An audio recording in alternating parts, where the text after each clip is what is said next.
And that little red box in the top of the broadcast means we are live. Welcome, everyone, to another exciting episode of the Black Powder Podcast, the only podcast that takes a black dude from California and two white guys and talks about gold, guns, and god-awful government. We are proudly hosted by the Firearms Radio Network. Thank you so much for listening to the Black Powder Podcast on the Firearms Radio Network.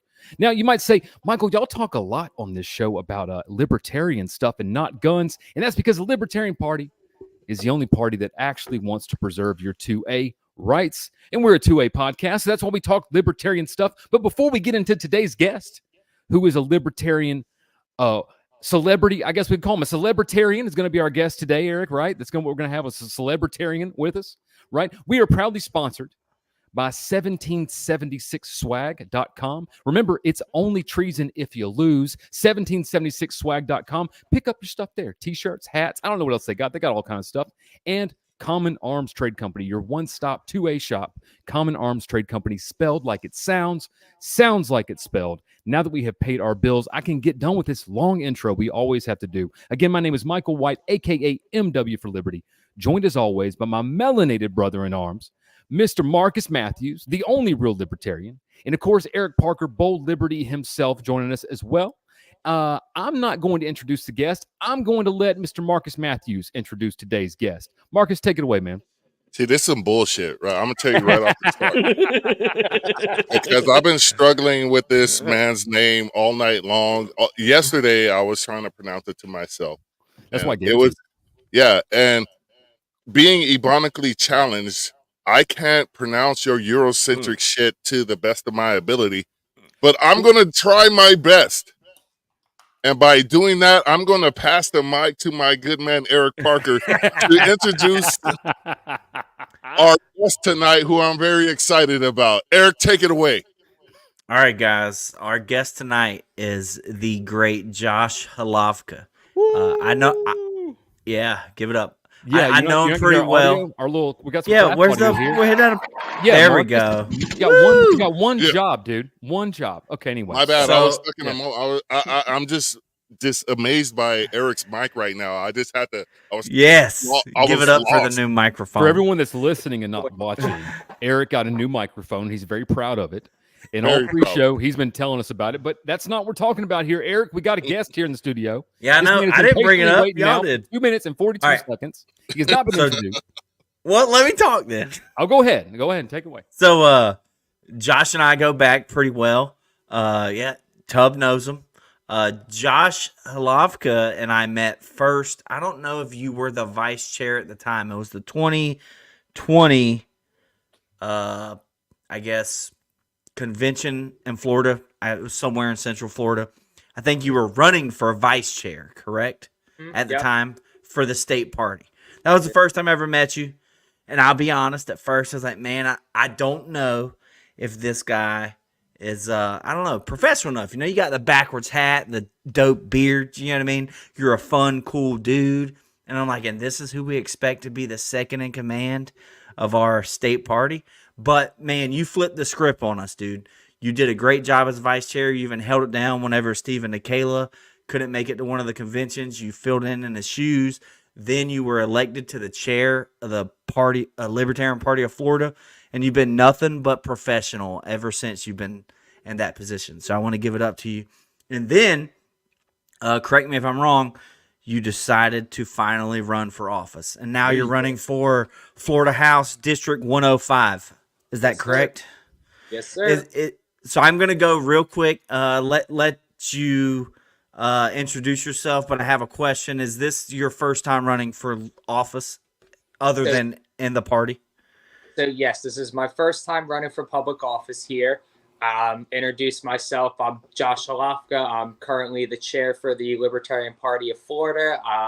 Kind of like Eric kind of plugged me on here. I'm running for Florida House in District 105 down here in Broward County.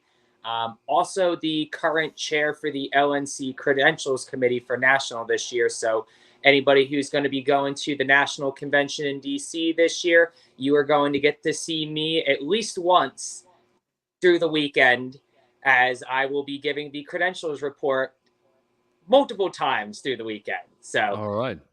as long as you're there one day, you'll get to see me. And I'm going to give another quick plug for 1776swag.com. Get a little extra free plug there, wearing their merch tonight. So if you haven't already, go check them out. Great people over there. Great, awesome stuff. All right, so Awesome. Josh, I got to ask you, man. Okay, so I've run for office once. Okay. You said this is your first time running for office. Yes. It's kind of a pain in the ass, man. I'll be honest, it is. So a guy like you that's already got kind of a hard job. A party chair of a state is not an easy job. Not a very thankful job, right? You're always going to make somebody mad. Somebody thinks you're not doing something right. Somebody got to chime in. Hey, you're supposed to do something. So on top of all that, what makes a Josh Hlavka say, you know what, I'm going to add to my pile today? I always love hearing that. And I always look back at people and they're like, Josh, like you do so much. You're always here. You're always going around. A lot of people don't realize how much time they actually have. We get so distracted by things, social media, little sidetrack, video games, all that. And I'm not saying I don't do that myself. Trust me. You can see the controller in the background. Obviously, I play. Yeah. You look at things from, and I don't want to get too much into, certain strategical things here, but you look at the field and you see what's available and you kind of see what the market is showing. And when there's an opportunity in the market, even if you're not really in an advantageous position, it might cost you more to not invest than to, hop in when, once again, you may not be in the best situation. And, I have a little experience with campaigns. I helped out with a few, advised on a few. So this isn't my first campaign per se, but this is the first time where I'm going to be the candidate and be the face of the campaign. Yeah. So tell us a little bit about District 105. Who are you going to be up against? Like, what's that shaping out to be like? Okay. So District 105 is a really kind of like urban area of Broward County that encompasses, little south of Fort Lauderdale, the cities of Hollywood, Hallandale Beach, Miramar, and a little bit of Pembroke Pines. So a lot of, it's a weird mix of like, you have a lot of low income, families and whatnot. And then you have like opulent wealth in some of these areas. So there's a little bit of a contrast in the demographics here, but it's an area where it's as weird as this may sound for Florida, it's a Democrat stronghold. The last two cycles, the Democrat incumbent I'm running against won by a percentage of 71 and 66%. Wow. The 4 cycles before she was the candidate, the Democrat who was in office ran unopposed because, quite frankly, the Republican Party doesn't see value in running candidates here because it's such a blue area. 100%. Are you going to be running in a three-way race or a two-way race? Is there a Republican running too? I don't know if I should be putting this out there like that, but it probably is kind of obvious for anybody paying attention. But the Republican candidate is not going to be getting in there. As far as I'm aware, there is going to be no Republican candidate this year. They don't see a point, especially because I got in so early, making a race. So, from my understanding is there's a better chance of them supporting me and endorsing me than running their own candidate right now. Yeah, I mean, that happens. And Well, go ahead, Marcus. Go ahead. Let me ask you this. So roughly 14 years ago, you became a libertarian, according to your bio. Why is my question? It's probably everybody here is going to laugh and think it's pretty funny here, but about that 14 years ago, I was a registered Republican in the state of New Jersey. So talk about fighting a losing battle there. Yeah. Okay. Should have been a libertarian. I learned how to, fight losing battles through the Republican Party first. So I was sitting there and I'm watching the Republican presidential debates. And at the time, they had whittled it down to Santorum, Romney, and Paul. Yep. Remember, my younger brother at the time had come in to the room and had gone, "What are you watching on TV, Josh?" And I was like, "Oh, I'm watching the Republican presidential primary debates." He goes, oh, who are you cheering for? And I'm like, oh, I mean, I'm not. I kind of like Santorum, but probably Mitt Romney's gonna win. And he was like, wrong answer. I was like, well, who the hell should I be cheering for then? He was like, Ron Paul. And I'm like, Ron Paul. I'm like, they're giving him like a whole 5 minutes every debate. He's like, that's on purpose. 100%. Yeah. Okay. I was like, why should I support Ron Paul? He goes, he wants to legalize weed. Oh, you know, I'm smoking weed every day. I'm tired of getting run around by the police. I'm like, I'm sold. Dude wants to legalize weed. And then we all know what happened in like 2012 with Ron Paul, where he got screwed over by, you know, the party, the GOP, and we can go over old ancient history. But that got me kind of going, well, who is Ron Paul? Like how did this Republican start liking weed when all the other Republicans are like, fuck that, I don't want weed. Like, yeah. you know. And I was like, okay, Ron Paul was he's a libertarian. All right, well, what's a libertarian? And then I do more research, and I'm like, okay, well, they, they're pro 2A. I'm pro 2A. I like guns. I support that. All right, they're anti-war. I just gotten out of the army. I'm like, yeah, I don't want to see my buddies get sent overseas and blown up and shot and come back all fucked up. And I have some that did.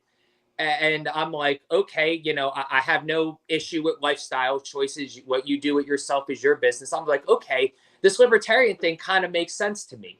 Yeah. And just the more and more I like read into it and learned about it, the more I'm like, these people represent me way better than the Republicans do. And I saw the Republican Party as a dying party. Like it's on the out. Nobody is supporting them anymore.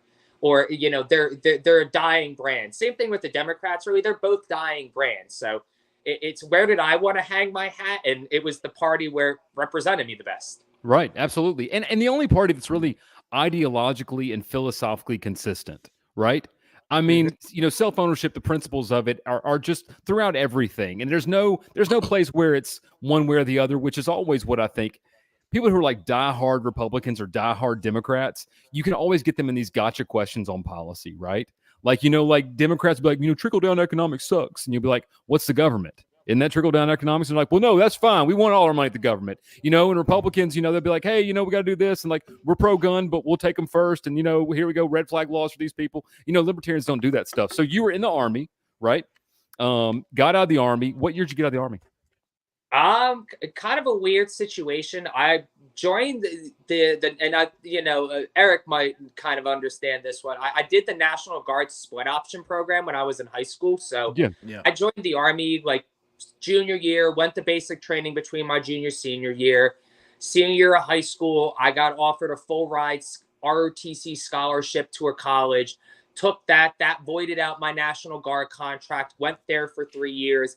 And then didn't get to do anything except train.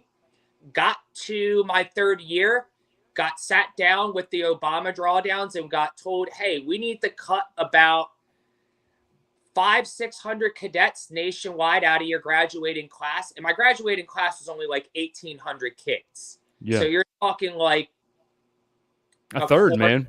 Yeah. Just on. Yeah. Wasn't a great student. Funny story, was smoking weed back then, probably when I wasn't supposed to, because I signed a contract, said I wasn't going to do that, and I did.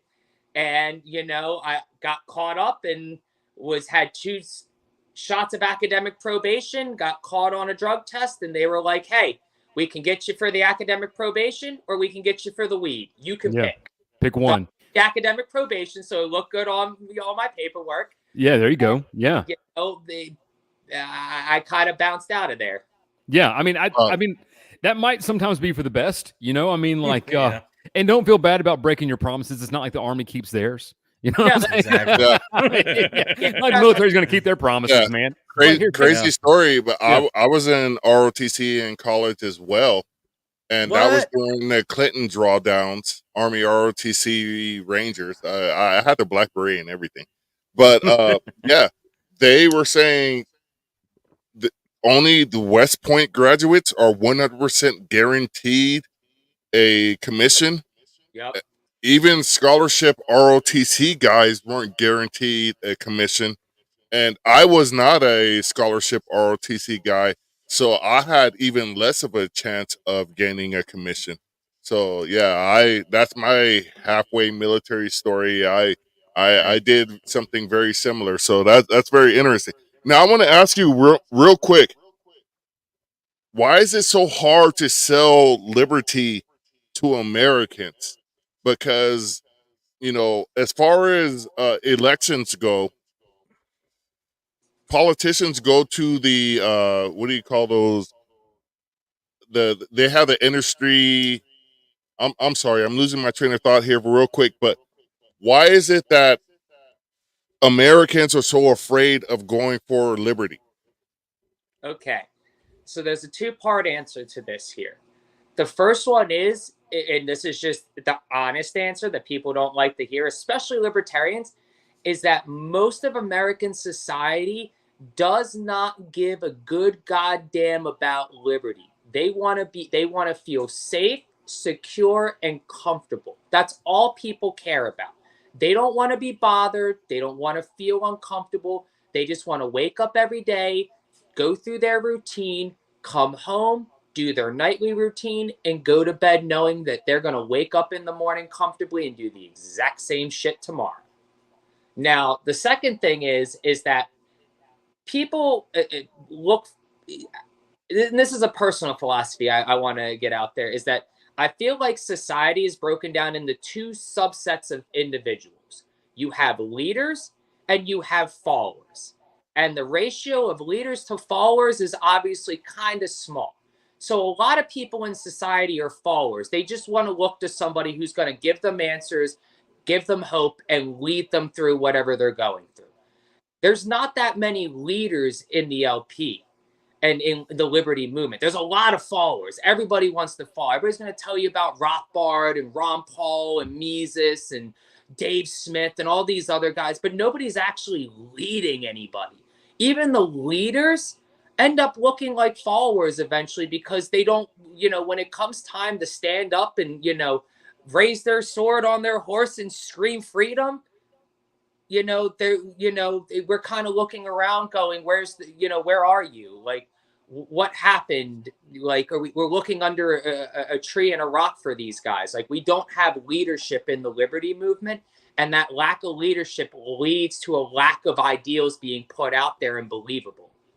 I mean, dude, that's 100% honest. I mean, like, you, in my opinion, nailed it. Like, those are the two answers I have. And again, they're uncomfortable truths, right? I mean, there's a lot of people, I'm not going to name names. There's a lot of people right now in the LP that were expecting a certain someone to be a presidential candidate who's just not.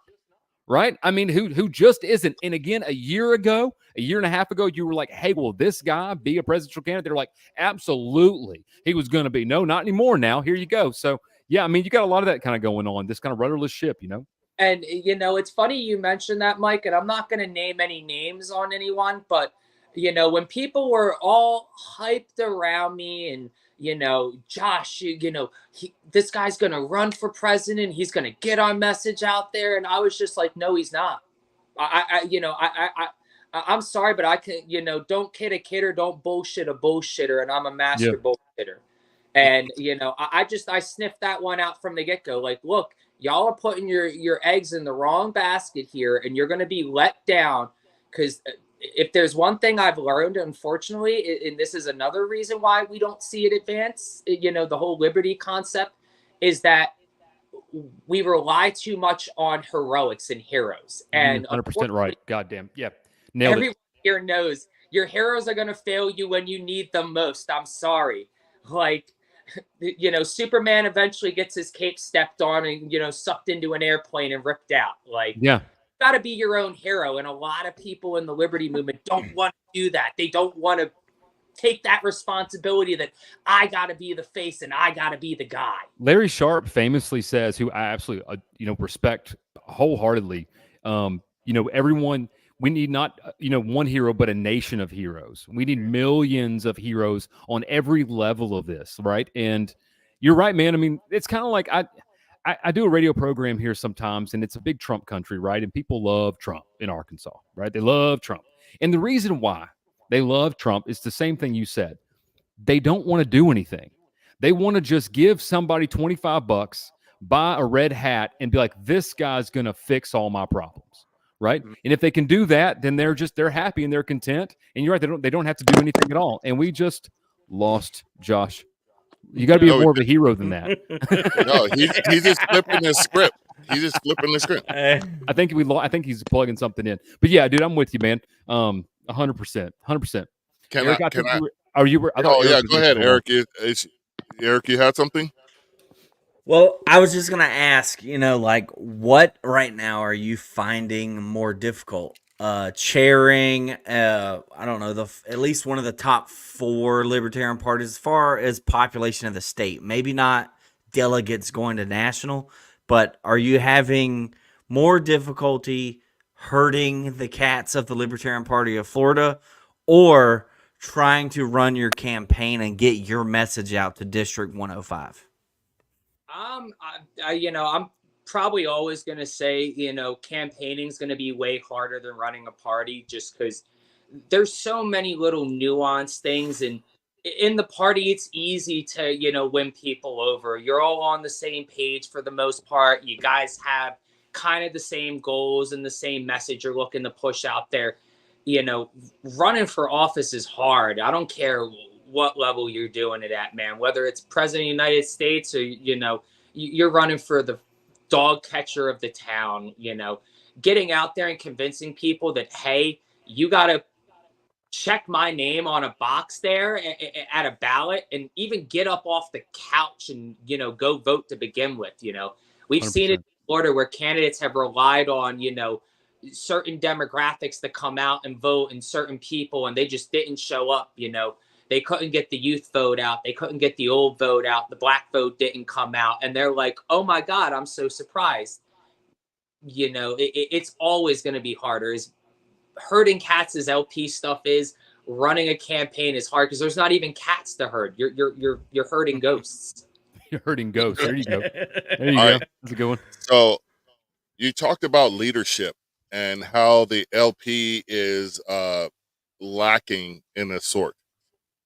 Who needs to that has the voice and the wherewithal right now that needs to step up? And this is a 2-part question. It's who, and who do you like for the presidential LP nomination? So I'm putting you on the spot, bro. Okay. So I'm going to go with the easy one first and go with the second question.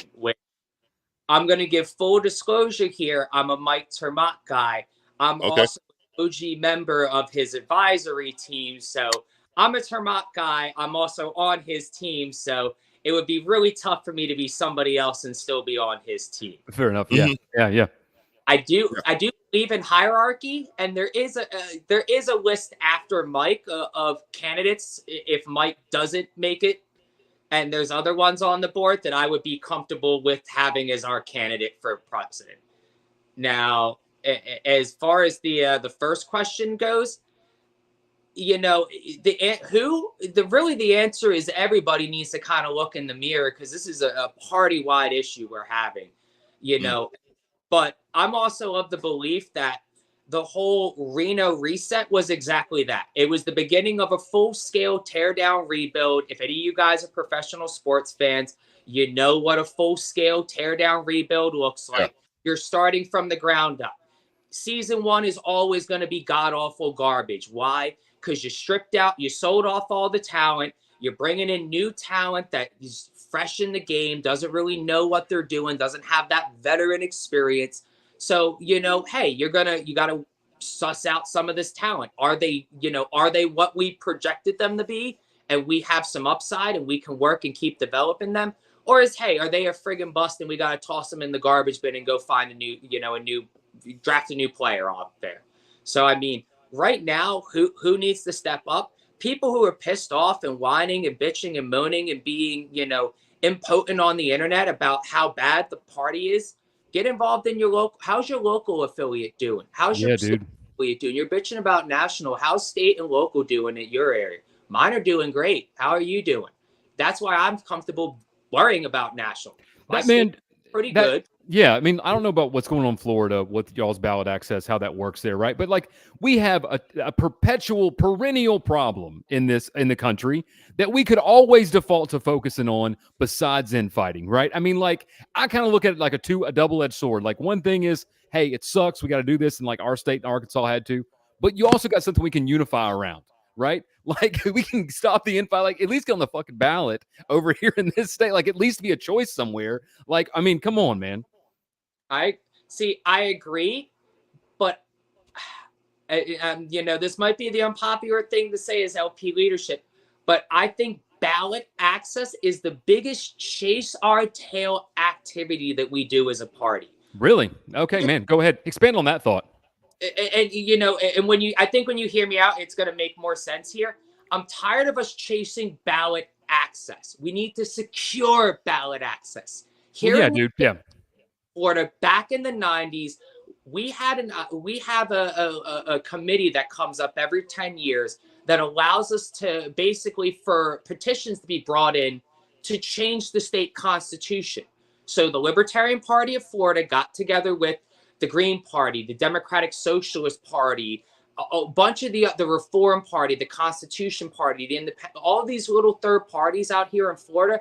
And we fought and petitioned and got ballot access secured by a constitutional amendment here. Now, all it takes to get on the ballot in Florida, because I'm doing it right now, I have to get a certain amount of signatures based on the amount of registered voters in that district, or I need to pay 10% of the annual salary of the position I would be running for. And I'm guaranteed ballot access. I qualify. I'm on the ballot. Josh Hlavka will be on there in November 5th. Yeah. I mean, so that's a nice sentiment. I like that idea, right? Securing ballot access, but some states don't have it like that, man. You know what I mean? Like, there's places out there that are constantly fighting this battle, and the state leadership themselves, the legislatures are doing everything they can to keep these people off the ballot. I mean, we surely got to fight about that, right? We got to fight for that. I mean, right? Like, I mean, you're not saying abandon that. You're saying the goal needs to be on it forever, right? Yeah. And I think that is the goal of it. I mean, I think that really is kind of, I mean, I think we're saying the same thing kind of in different ways.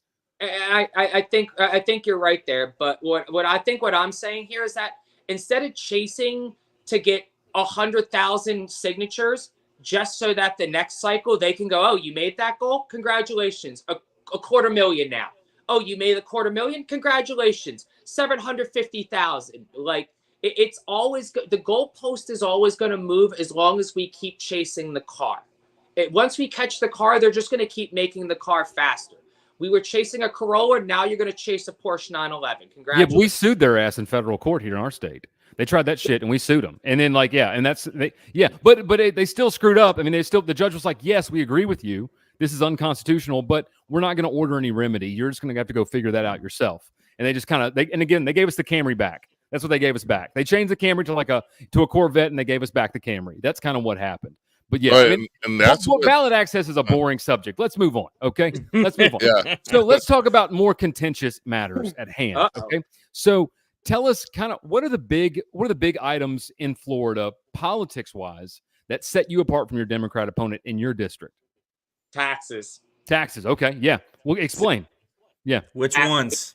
Yeah, which ones? All of them. Mainly property taxes, and my big one that I'm running on is ending the gas tax in Florida. Okay. Okay. Everybody's going to put gas in their tank. If you're not putting gas in your tank, you're getting an Uber or a taxi, or you're riding on some kind of public transportation that's more than likely using gas. Getting rid of the gas tax is going to help lower everybody's cost of living down, and actually is going to put money back in Floridians' pockets, not just in my district, but across the state if people will actually support it. So let me ask you a question about property taxes in Florida. Y'all have them on homes? Do you have them on cars too? There's sales tax on cars if you're buying, but I don't believe we have a car tax outside of registration and your driver's license and all the other taxes they don't. Gotcha. Yeah. The registration is a tax. The license fee is a tax. So yeah. It's all taxes. It's all taxes, boys. But I mean, so Josh, who's going to build the roads though, man? Somebody's going to ask you that. You know, you're sitting in front of some voters and you say, hey, look, I want to get rid of your gas tax. What do you say to the guy that goes, hey, man, who's going to build the roads? Who built? Hey, bud, who built the roads when DeSantis suspended the gas tax for 6 months back during COVID, so you guys could all put that money back in your pocket? Did the There roads? you go. Oh, Yeah. You still sit through traffic on I-95? Oh, yeah, you did. I-4 was jam packed. That's crazy.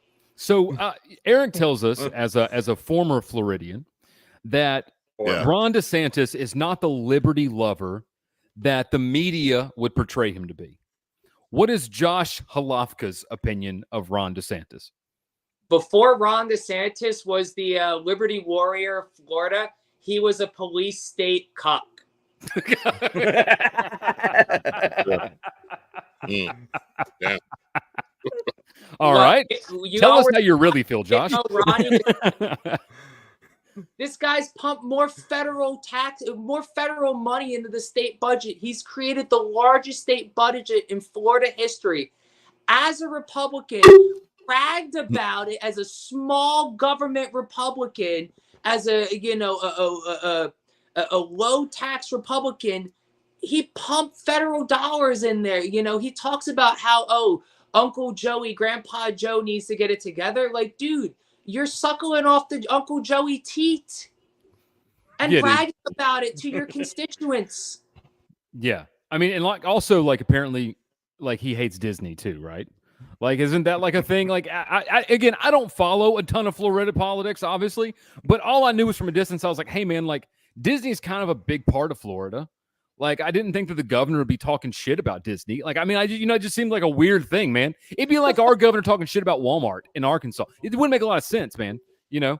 DeSantis also passed the largest tax increase in Florida history when he passed the sales tax for online businesses. Say it ain't so. Yeah, I just the wondered- largest tax in So Florida. did he and tell me that he did the Liberty thing and he was like, hey, look, we're going to increase this, but we're going to get rid of something else, right? He got rid of something else, didn't he? No, he didn't cut anything. Son of a bitch. I got even more straight. Yeah. I just Say again. want to. My bad, dude. I just want to chime in and say Eric sounds sexy as hell right now. On his And mic. when Yeah. he talks about taxes, every libertarian should be rock hard and ready Whoa. to go for Easy. liberty. Okay, let's ask Josh some Easy. Q&A questions here. I'm Let- just saying. Hold on, stay on subject. Stay on subject here, Marcus. I know you're a couple beers in the evening and you get a little homoerotic on the air. I'm just saying. And His you get a mic, little bit. It man. just happens, people. Our listeners, we apologize. Marcus just does this. We Hey, gotta deal with it. Hey, so Josh, Florida's got some weird gun laws too, right? Like y'all got some weird things going on down there with guns. What's a Josh Hlavka plan for the 2A look like for Floridians? What can someone expect from you and the legislature about the 2A? Well, I mean, I would, first start with actual real constitutional carry where I don't have to produce a driver's license. It's like I joke. It's just a different form of It's just a different form of concealed carry. Instead of having to go out and get the little concealed carry ID, now you just got to have a driver's license. You still got to have some kind of ID. It's not real. and there's still no open carry. Open carry. Why have we not gotten there Wait, yet? so hold on. And so again, correct me so you went from concealed carry had to have a permit to now the driver's license for the state is the permit. Yeah. Right. That's not a bad advancement though, guys. I mean, it's not like a horrible one. Well, in Texas, when they did the constitutional carry, there were actual arrests for possession of a firearm went up tenfold. And it's the same thing in Florida because there's so much nuance to the law. Because if someone sees it printing, that could be open carry or it's truly not a constitutional carry. I got another question. I have another question for you real quick here. Does the state ID allow you to bypass the federal background check? No. Okay. Still got to do this. Okay, because that was in the background of Arkansas politics. That's been something we've been trying to get done, where the state ID is the concealed carry license, which allows for the federal bypass of the 4473, which I think would be a good advancement for liberty. I would take that. I wouldn't be mad about that one. Like if I had to do that, I'd be like, okay, yeah, if we can get around the federal government, I'm going to be happy with that. So you're saying that they just said basically they made a nebulous law, still kind of said, hey, look, you can conceal it, but you can't open carry it. And our police officers can determine what they believe to be open or concealed, basically. Pretty much. I mean, like if you're concealing it and my shirt were to come up and you can see my weapon, that's illegal. Man, what the hell? Okay, so didn't it used to be like you could be fishing and you could have a gun out? Like, wasn't that a Florida thing? You can do that. So you can open carry if you got a fishing pole with you. Yes. In Florida. Easily be within a decent distance of a fishing hole of some sort, but yes. I mean, like, okay, so like, but isn't there water everywhere in Florida? Like, I mean, couldn't you really honestly, like, basically say like anywhere, like, maybe why not straight? There's a ditch over there. There we go, boys. Well, I've seen people catch peacock bass out of the gutter. Yeah, the gutter. On YouTube, I have seen that, Marcus. Yeah. So basically, Josh, there's no gun liberty in Florida at all. So Ron DeSantis has failed on that one as well, too. Right? You heard it here first, folks. I'm gonna get back to Eric. There you go. hey, Josh, I'm gonna throw you a softball here real quick. What do you think about Defend Our Guard legislation?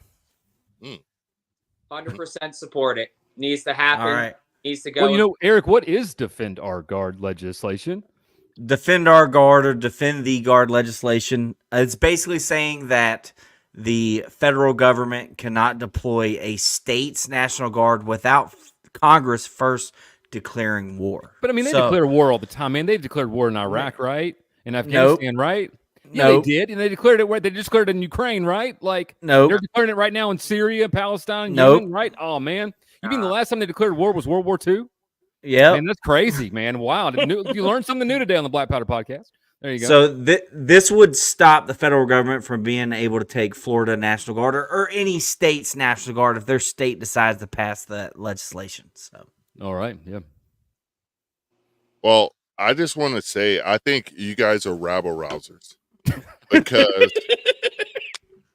according to my public education, the government knows what's best for us. You gotta I don't understand. I'm gonna take off my libertarian cap, not so much literally because I got my headphones on and I'm bald, but I'm gonna play devil's advocate here, and I just want to say, you guys are not the intended product of the public education system, and I want to call that out for the FBI and CIA and the ATF that are watching.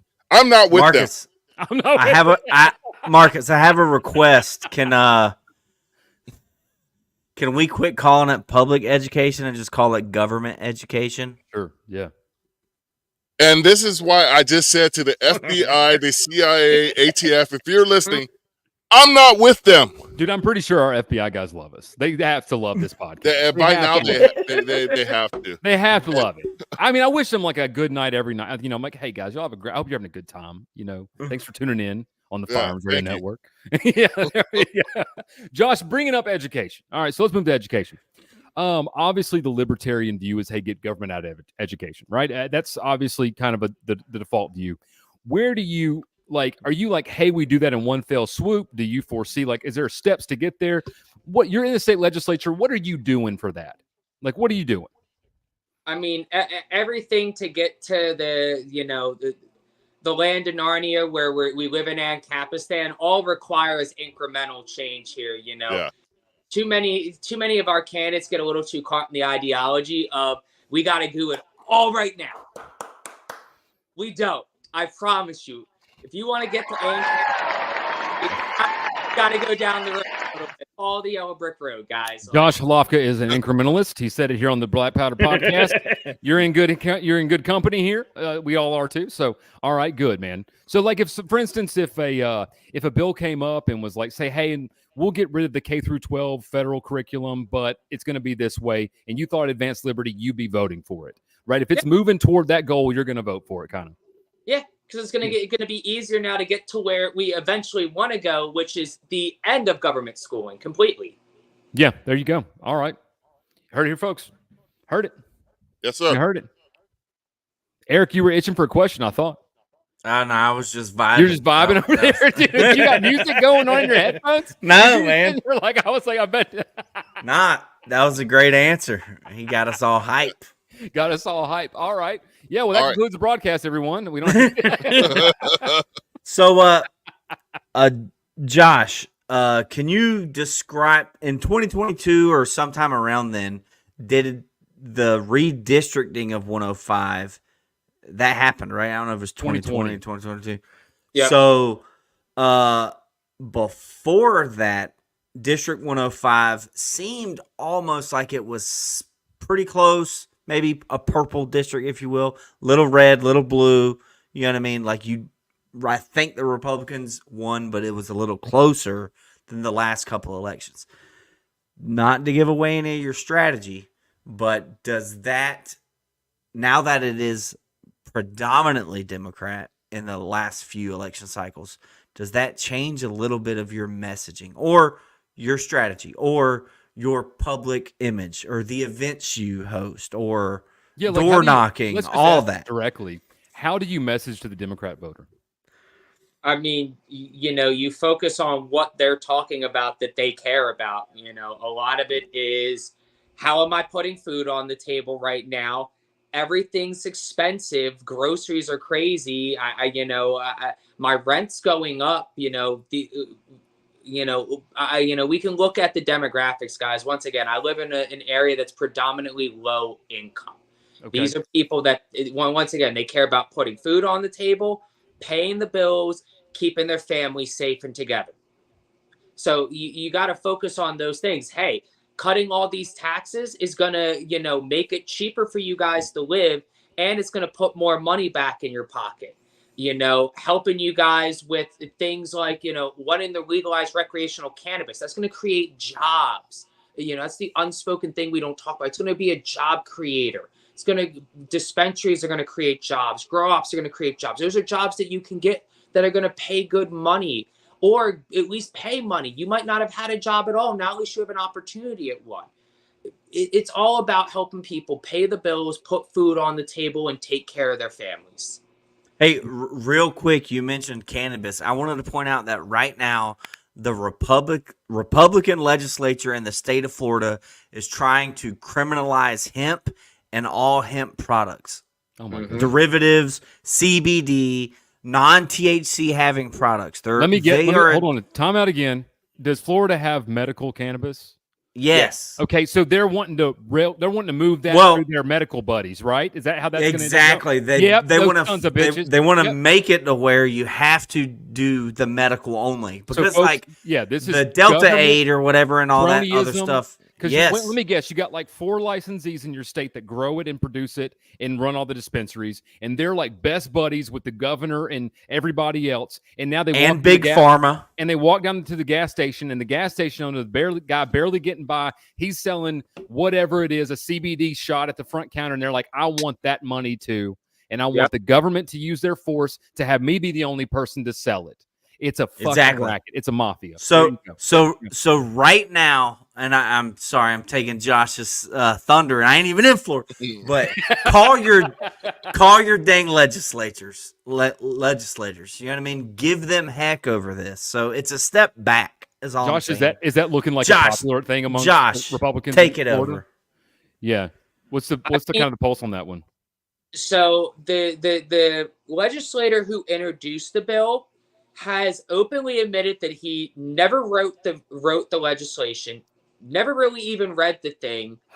Won't say who gave it to him to introduce it, but we obviously know it was some lobbyist buddy of his who probably paid off his campaign. And I don't know how popular it is, but it's definitely something that we saw, kind of like you mentioned, the Republican Party did it with Disney. They love to spook industries into either comply with how we want you to be, or we can extra regulate you. That's a really good way of saying that. Spook you into complying how you want you to be, or we can extra regulate you. Yeah, we can shake you down some more. All right. Yeah. Well, Florida's sounding less and less liberty-loving by the second. I might cancel my vacation this summer, folks. I didn't realize that things were getting so bad down there. I mean, hey, so a lot of people are complaining in Florida about insurance, right? This is a big thing. What does the government do with that, if anything? Why do you see that being an issue? The insurance market is decently regulated down here, and they have regulated most of the insurance companies out of the state because it's become so god-awful expensive to operate as an insurance company. and we kind of also get run over by like Cat 4 and 5 hurricanes on like a yearly basis anymore. So can I tell you like a little interesting anecdote about Cat 5 hurricanes in Florida? So there is a company y'all had there called AI Domes. You can go to aidomes.com. Their website may still be there. And they built and engineered concrete geodesic dome houses. Like they started this company back in the 80s. And they started it because they were like, hey, look, we're in Florida and shit keeps getting blown away, right? Like we wouldn't build anything like this anywhere else if we knew this was going to happen, right? And so they're like, we need to build homes that don't blow away. Fucking crazy idea, right? Crazy. And basically every local government in the state essentially zoned them out of business. They were like, you can't build one of those. You know why? Because it's not good for business if a home stays up. You see what I mean? The construction industry in Florida depends and relies upon the constant destruction in your state. That's how they make their money, is they know every couple of years they're going to be building somewhere, they're going to be doing something. And so that company now essentially doesn't operate anymore because they had an answer to the problem. And government kept that answer from being actually a thing. And then like in the late 90s, early 2000s, they changed the mortgage rules too on comparables when you were writing comps for them. And so now if you did have one of those houses built somewhere, you finally had done one, people were having almost an impossible time getting a mortgage on it to buy it because the banking regulations had been put in effect. Your banker could say, I love the house. Yeah, I definitely think it's worth $400,000. Love to give you the money for it. Can't do it. Government won't let me. Just wanted to let you know that there was some people with some answers. Maybe you think dome houses are ugly, but hey, you know what? If I'm on the moon, I think a spaceship might be ugly, but I got to live in it. You know what I'm saying? Like, I mean, I ain't going to live in like a teepee out there. I mean, come on. You know, Well, can I, real quick about the construction companies in Florida, because Ron DeSantis also just passed a bill that prevented people from transporting people who are here illegally on Florida highways. And the Florida construction companies almost, I don't want to say exclusively, but rely heavily on that particular type of labor because Americans aren't doing those jobs. 100%. Yeah. Yep. Yeah. And So E-Verify, they passed E-Verify, which just spied on citizens. So yeah. Is that We actually won't being talk about enforced? FISA today Like, either. that seems like that seems pretty dumb from a government standpoint. I mean, is this like legislation they passed just up for optics? Are they really enforcing this? It's optics. completely optics. Optics, yeah, I think so. Yeah. there's ways around it. mm-hmm. Well, obviously, I mean, because Florida isn't technically a border state. It has 3 sides to it that have international issues. Yeah, dude, you can But get it's on a not raft. somewhere where So- You can shove can't off a cube walk. on a raft and be You in know what's Miami in 9 crazy? minutes. Yeah. Josh, Josh, were you about to mention that whole like the federal law that states if you're within, I think it's 100 miles of a coastline, you're considered a border state, and like Border Patrol, federal government has jurisdiction. That's true. So Yeah. literally, that's all of the state of Florida. Now, I get what Marcus is saying. Yeah. Yeah, that's Yeah, what exactly. So, Tell that to the Cubans floating over here, having to skate past the Coast Guard cutters, trying to snatch them up and take them back to Havana. Yeah, I thought Cubans got the 1-step rule. They don't have that anymore? No, our best friend Obama got rid of that rule. Did he made- do something good? I don't know. because he Or wanted to close. so he got rid Obama of wanted to close the borders. Yeah. Well, Cubans typically vote Republican, so I Yeah. can see They why 100% he would, do. he Yeah, would, the guy he that would do works that. at my gas station down here is Marshall. Cuban. Yeah. Yeah. And he hates Democrats. Like he always Yeah. says, he thinks I'm a Republican. Like some, he thinks I am. Like he doesn't. Oh, my they put friend Michael. They put a sign up of my like campaign, and like he legitimately, I think, thinks I'm a Republican because every time I Yeah. go in there, he's like, "Them damn Democrats." I'm like, "Yeah, and the Republicans too. They suck too." He's like, "No, just the Democrat." I'm like, "Okay, whatever, man." Thanks for and putting there- my sign up. Yeah, thanks for my Yeah. sign. Appreciate you, man. Yeah, he's good dude. He's he's a great dude.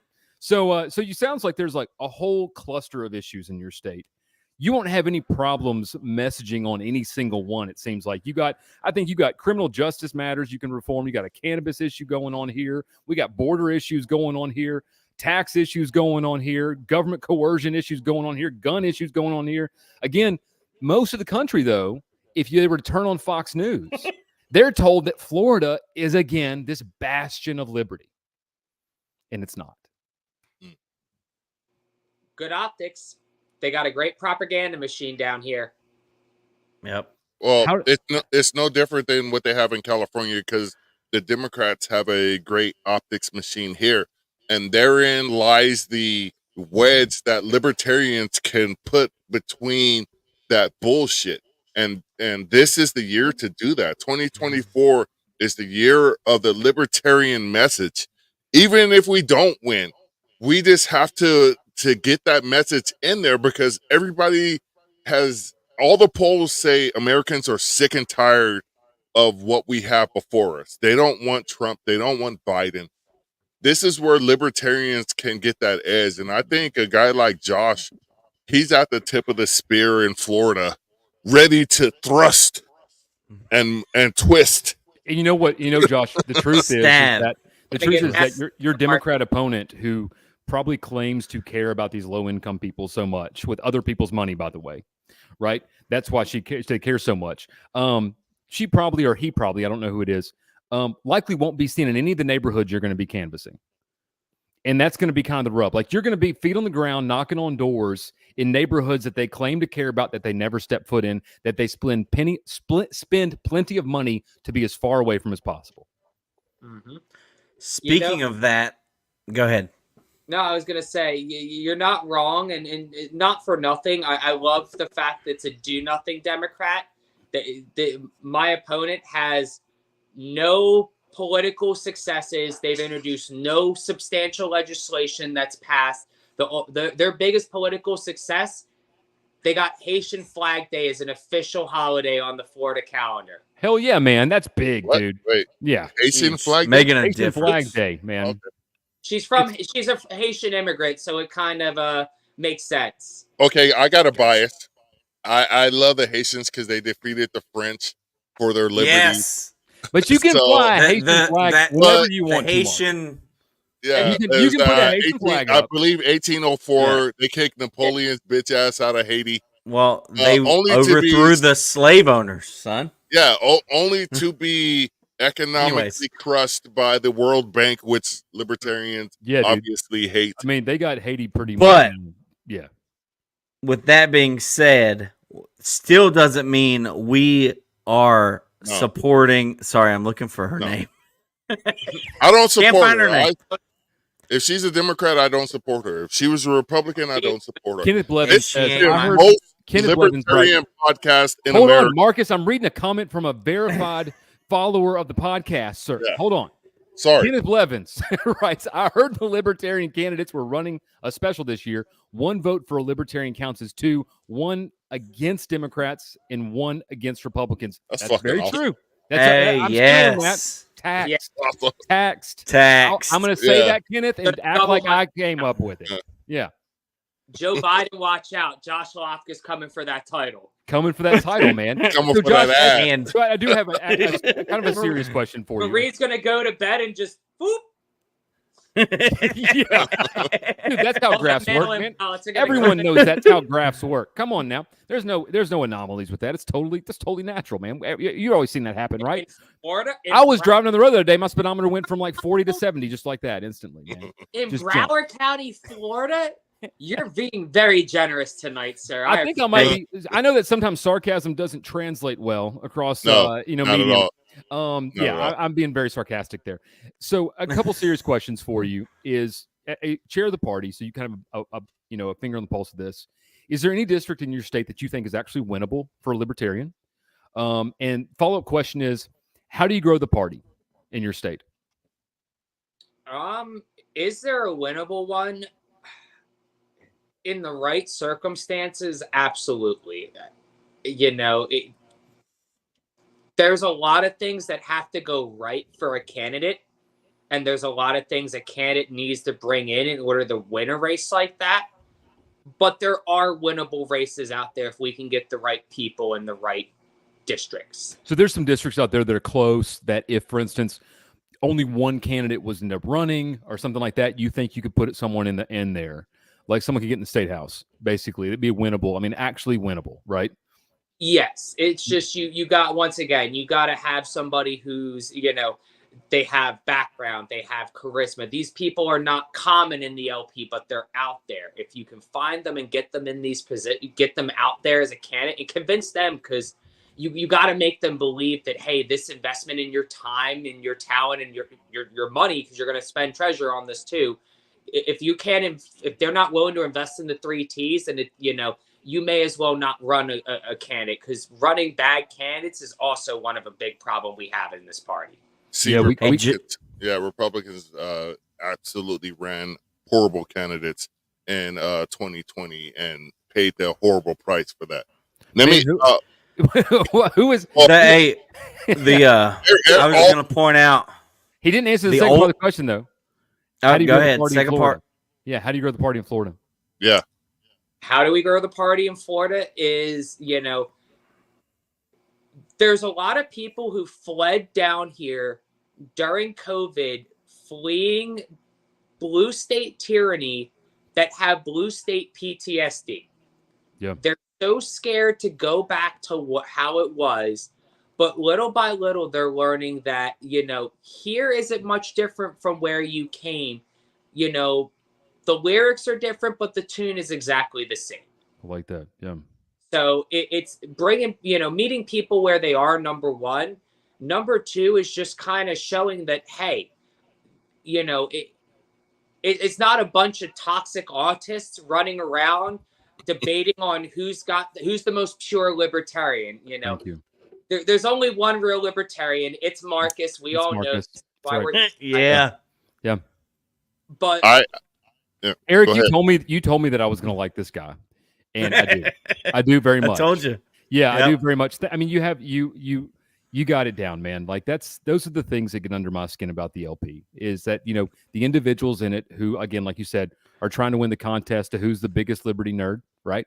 Who can be the most defiant online, and who can be the most obnoxious, and not who can actually meet people where they are, not who can actually discuss liberty with individuals like real people, not somebody who can sell and promote themselves, and we need more of that and less of the former. And so, yeah, I'm with you, man.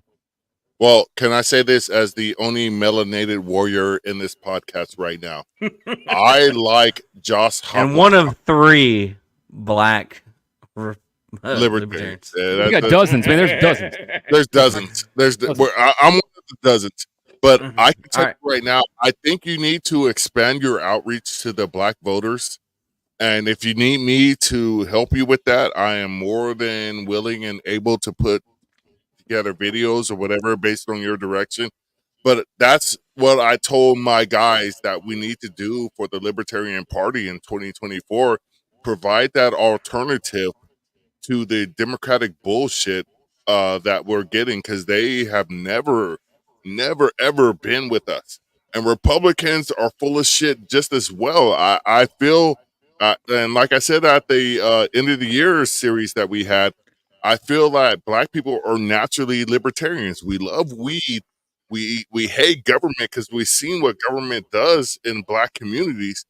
That's where for me, that's where the Libertarian Party needs to focus, because that adds 10 to 25 to 30% on how many votes we can get very easily, because we hate Democrats and Republicans. I can tell you that in talking to my peoples when we're eating fried chicken, watermelon, grape Kool-Aid, and yams. Okay. I'm not allowed to laugh at that. I'm laughing either way. I don't care. All those things are delicious, by the way.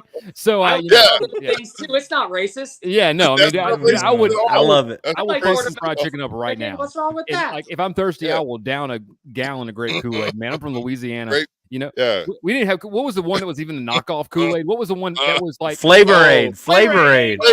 Yeah, that's what I grew up on, son. Yeah, you were really broke if you drank Flavor-Aid. Dude, that was broke. My family was broke. Wearing a nice round table shirt and drinking some Flavor-Aid. Yeah, there you go. Tasted like the color it was in sugar.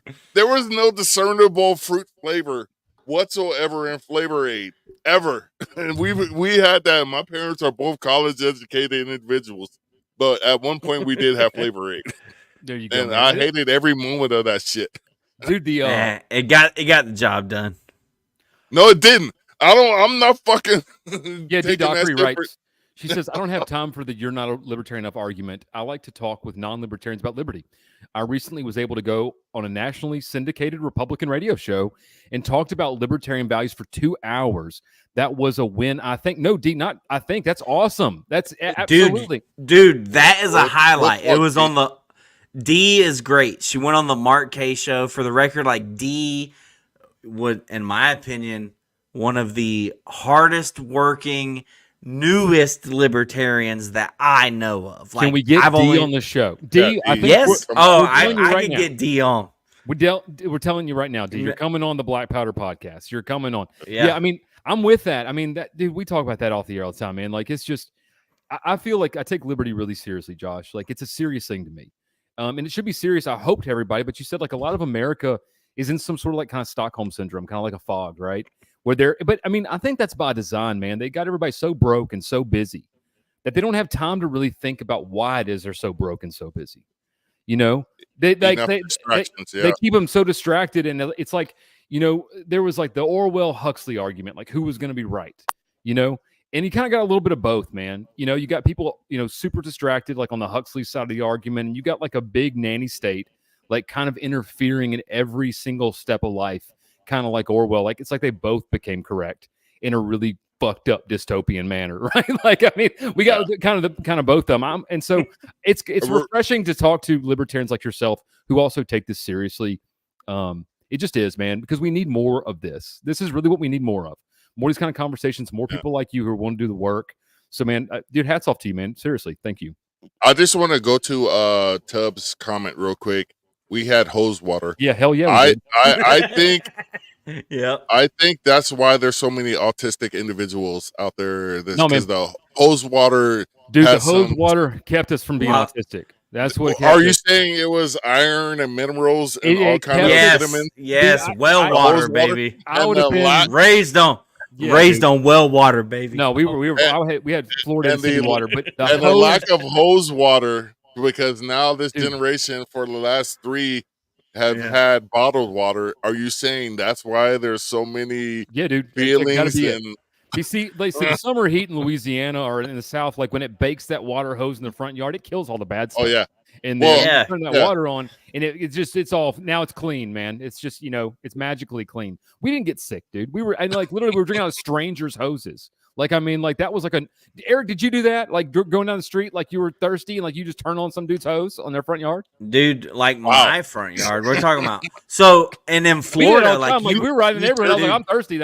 Everybody got a water fountain. It's Dude, on their front hose, man. Everybody got one. in Yeah. Florida, you were only allowed to go in or out like 3 times in one day during the summer, and your parents would say either you're in or you're out. So Yeah. Yeah, same once here. you went out, you were drinking out that Dude, water. we were going on. hose. It was so weird to think about that. Like, I know we could do a whole other show because we're out of time, but it's weird to think about. Like, we were like feral children. I mean, like, I was 5 years old, gone all day, and my parents had no idea where I was. Yeah.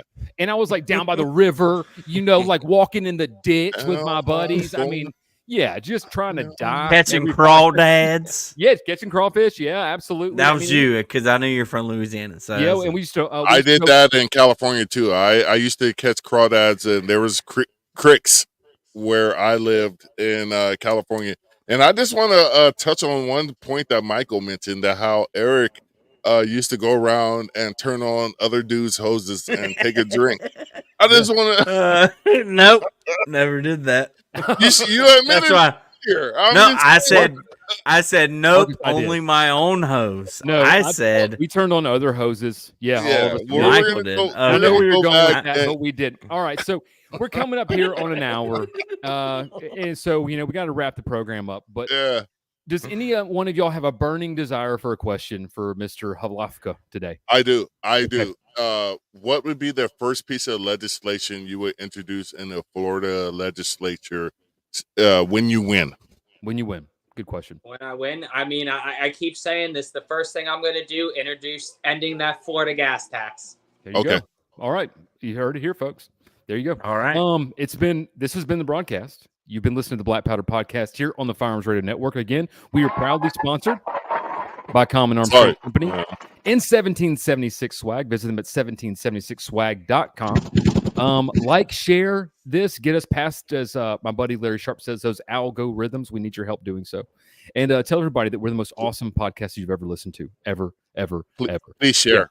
Please share. Please share. Please share. Marcus is basing his entire self-worth on how many shares this podcast gets. And you do not He want to cashed out his retirement. seeing a 6'10" man cry, a black man cry. Yes. It is 6'10". tragic. It is tragic. And you don't want to be part of that. You don't want to be behind that, America. I'm telling you right now. So I can't handle it, Marcus, another time you crying with calling me crying. All right. I'm not going to deal with it anymore. Okay, so I thought we had that going. I thought we had that shit, bro. That's fucked up. I mean, if we're not there, we're not anywhere. Lots of love. Yeah. Again, everyone, thank you so much. Josh, again, thanks for coming on. Where can people find you? You can kind of see down right here below me on Twitter at Hlavka4, the number 4 Florida. I'm on Facebook if you want to hunt me down there. I'm not really doing too much social media otherwise, but if you are once again a LP national delegate coming this year from your state, I will be seeing you in DC. So come swing by the credentials table while you're checking in. Come say hi. All right, yeah, that's Josh Hlavka, and so it's going to be HLAVKA 4, the number 4, Florida. You can find his social there, and then I guess they can find your website. Maybe you got a website too for the campaign. Got one launched yet? Yep, JoshuaHlavka.com. So full first name, last name.com. I have a feeling nobody had that registered. 100%. Worried about it. Yeah, you're like, I know I got this one. There's only 2 Josh Hlavkas on the entire Facebook, and this guy has not accepted my friend request in over 15 years. That's awesome. That is awesome. It's been that long. Okay, everybody, listen to this show. I want you to do one thing also after this. Everyone go friend this Josh Hlavka and the other one. Yeah. He's going to get like 100 and something friend requests. Or maybe he will. Yeah, and we're gonna be like, hey, dude, aren't you that guy running in Florida? Let's spam the hell out of them. Please, America, if you do anything for the Libertarian Party in 2024, is friend both Josh Hlavkas on Facebook. Yeah, and we'll like write a message about like, I have an alligator in my backyard. Can you please come get it for me? There's a Burmese python in my kitchen. Hey, you said something about this gas tax, but I really just need some free gas right now. Awesome. It's been too much fun. All right, so Marcus, I'll let you take us off air, man. What do we always say here on the Black Powder Podcast? I just want to thank Josh for coming on the Black Powder Podcast. And with always, as we leave, live free or die. And the world's longest click. Let's see here how many seconds Marcus takes